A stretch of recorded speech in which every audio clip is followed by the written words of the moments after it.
शरीर माध्यम खलु धर्म साधनम योगासनानो जाबाय जोंनि सोलेर लाखिनायनि मोनसे गाहाम राहा।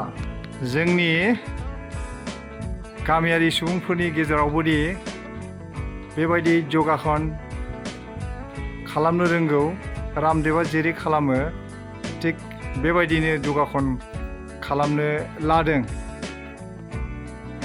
जोंनिनो दिनै हांख्रायजानानै लाबोनाय निर्मल बसुमतारिया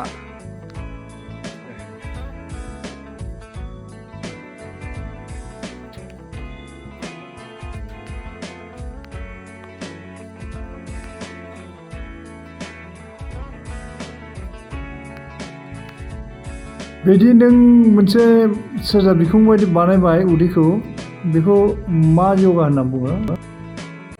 बेखौ बे एक्सारसाइजआ बे माने योगानि अंग बेखौ नौलि होनना बुङो। नौलि प्रक्रियानि मोनसे पतन्जलियाव नुयो रामदेवनि। आच्छा, दा गुबुन ब्याम खालामनो हायोना? हायो। माखौ हायो? दा बे बेदरफोरखौ सोमावनो हायो नैबेखौ। आच्छा देनाय।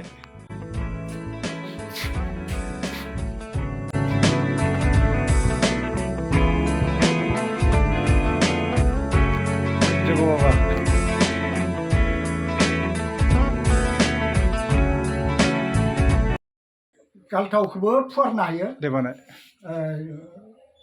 जिबौनि बायदि। दे बानाय दे। मेगन मुसुखुर आरो खानायखौ सोमावग्लुंदों।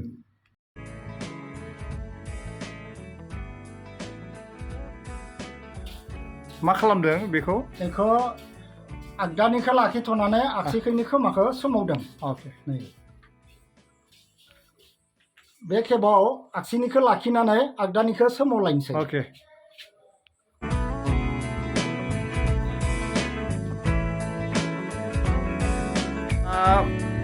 मा रोंबावगौ?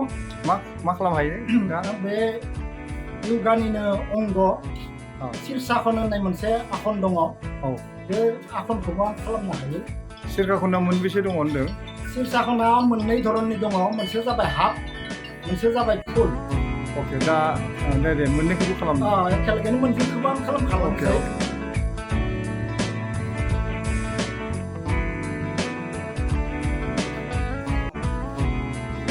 बे जाबाय फुल।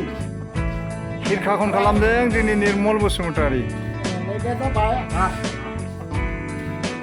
एसेबां बैसो जानायनि उनावबो बेबायदि शीर्षासन खालामनो दि हागौ, जोबोद सोमोनांथाव।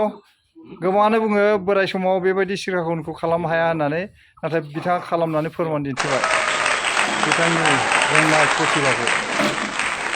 जोबोद गोजोननाय मोनबाय।